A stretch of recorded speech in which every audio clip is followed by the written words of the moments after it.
I understand that this is the second part of your national convention. And we are in the process of finding our way of discernment.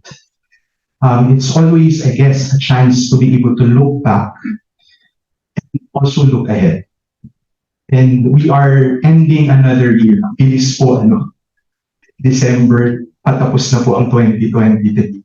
And it's another year before us. So in the middle of things, in the process of finding our way, we ground ourselves in the reality that we find ourselves in our present time. So the theme of the convention has been discerning paths for hope, creating paths for hope.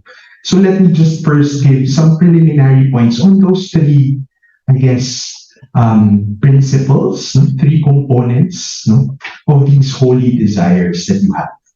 First is on discernment. We always know discernment as seeking God's will. CLCers are that is we in ECLC, that's what we would tease each other that's our bread and butter. CLCers are so good in discernment, being able to really spend time considering how God is at work and moving in our lives. But I guess this is one reminder for all of us, even for us Jesuits. Father Odi can attest to this. In discernment, we can easily jump into the what of a discernment exercise. What I can do, what I can give, what needs to be addressed, how we have to undertake our apostolic, community, or spiritual priorities and objectives. It's planning most of the time for us. But I guess we have to remember that discerning is a growing awareness and sensitivity to how God is present and at work in our lives, in our communities. And because of that awareness, we are able to respond to realities before us. When God calls us first and foremost to be His companions, to be His friends. That is the foundation of mission, of being sent to do the work. We look at all of the gospel narratives on the call of His disciples, of His apostles. It's always a call to be with Him. I call you to be with me. Come journey with me. It's not an order or a task given to these people that He has called.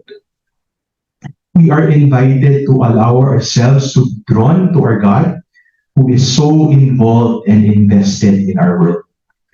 So we are thus able to generously and humbly respond through cooperation and collaboration in His work.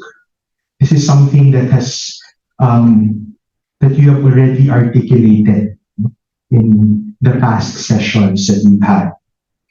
Discernment, therefore, does not just seek to realize an undertaking. So it's not just about being able to determine what task needs to be done and making sure that we're able to accomplish it. It's not just an engagement, a project, or an activity, but ultimately a way of being with God, a way of being with each other as a community. And I guess this is something that we can take to heart, what Pope Francis continuously reminds us. Mission is never the fruit of a perfectly planned program or a well-organized manual. Mission is always the fruit of a life which knows what it is to be found and healed, encountered and forgiven. Mission is born of a constant experience of God's merciful anointing. This is the heart of discernment, our experience of God's love and mercy in our lives.